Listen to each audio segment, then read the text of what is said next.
previous episode, Paco and Luis met King Crocodile, who, after threatening to throw them in prison, listened to the story and organized a meal of raw fish and salty fish for them. Finally, King Crocodile seemed to have guessed who had kidnapped Chachou. Who was it? It is one of our worst enemies in the forest. He's a feathered snake named Quetzalcóatl. He's a sorcerer who has gained immense powers for hundreds and hundreds of years in the forest. He doesn't like anyone. He doesn't like humans. And he generally stays away from them. He doesn't like crocodiles. He doesn't like monkeys. He doesn't like any of the animals you can find in the forest. We, crocodiles, stay in our kingdom near the river. We have good relations with other animals, but Quetzalcóatl only causes trouble. This kidnapping of your cat, in my opinion, it is nothing more than a plot to try to provoke humans and turn them against crocodiles. If you had talked to your parents or fishermen, they would have wanted revenge. They would have attacked the crocodiles, and that's exactly what Quetzalcóatl was looking for. He transformed into a crocodile to capture your cat, and then turned back into himself on the boat. That's why you saw crocodile tracks and then boot tracks. Paco and Luis were bewildered. But why? How do you say his name again? Quetzalcóatl, said King Crocodile. Why does Quetzalcóatl want to destroy the crocodiles? Well, it is very simple. Crocodiles have ruled the forest as masters for years, especially along the river. We don't share the Amazonita River with anyone. We control what happens here, regulating the fish, the piranhas, and all the animals that live around the river. It is our responsibility. Quetzalcóatl wants to steal it from us, wants to steal our privilege, our right to take care of the river, but also our treasure. Crocodiles have collected gold nuggets and emeralds at the river's bottom for thousands and thousands of years. They are heavier than other pebbles and don't get carried away by the current, so they accumulate in specific corners of the river. We have an invaluable treasure and Quetzalcóatl is itching to steal it from us. That's incredible, said Paco. Not only we are talking to a crocodile, but he is also telling us that he used to be a billionaire crocodile.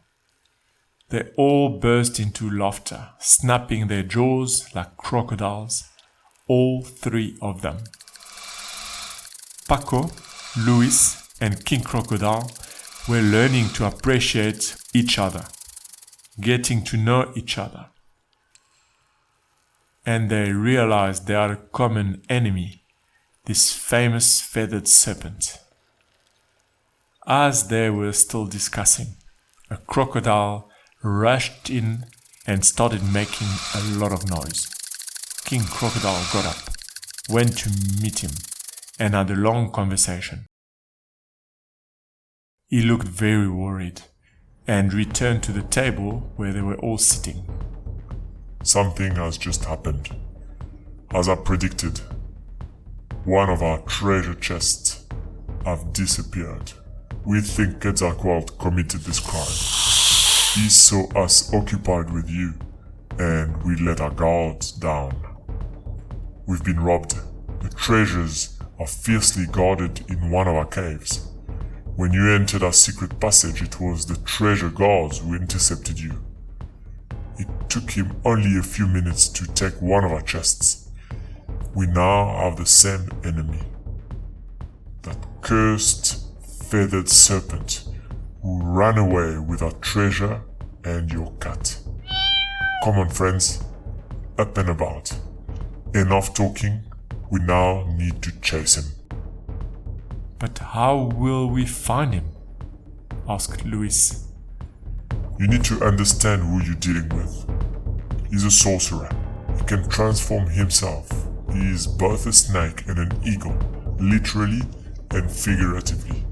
He has snake scales on his body, and if he can bite us and spit his venom, he won't hesitate. He is evil personified. He has feathers on his back, and he can take on the appearance of many things, animals or people. He is very strong, both through his magic and his physical power. We absolutely must avoid confronting him directly, as he can destroy all of us forever. Paco, Luis, I can call you my friends. Of course, replied the two boys in unison, won over by the crocodile progressively since the time they met. My friends, you must not stay here. This war concerned Quetzalcóatl and King Crocodile. It doesn't concern you. You are still children. Even you've shown a lot of courage to come this far. It's time to go back home and reassure your parents, who must be very worried. Paco and Luis had listened to King Crocodile's monologue, but now they wanted to be heard. No way were we going home without Chachou. He is our cat, and even if there is the tiniest chance of finding him, we have to try everything. If you want to help us, if not, we will figure it out on our own. Right, Paco? Luis asked his friend. Paco, tears in his eyes from the surge of emotion, nodded. The Crocodile King spoke up again. Very well, so be it. We'll help you. We need to devise a strategy to surprise the feathered snake and reclaim Chachou and our treasure. He mustn't suspect a thing, or it won't work. I have an idea, said Luis. We need to approach him alone, Paco and I, because he certainly does not suspect that we are still around. We have to find out where he lives, and that's definitely where he's keeping what we're looking for. Excellent idea, said the Crocodile King. We know exactly where he's based, in the heart of the forest, in an Inca ancient pyramid that's been there for centuries, and it is not easy to access. Difficult but not impossible. Certainly easier for two boys than for an army of crocodiles. With that, he winked at them. For a moment, Paco wondered if he was dreaming. It was 11 in the morning. He had just eaten raw fish, and instead of being in school, he was talking to a crocodile who had just winked at him. Unbelievable. Here's how we will proceed, continued the Crocodile King. You need to keep going up the river, but you can't use the canoe, it's too conspicuous. The entire forest will know. We'll lend you our mechanical crocodile, which will allow you to swim underwater and against the current. After 3 days, you'll reach a waterfall. You'll need to wait until nightfall to get out of the water and head towards the setting sun. You'll walk at night and rest during the day to avoid being seen. Leave no trace behind.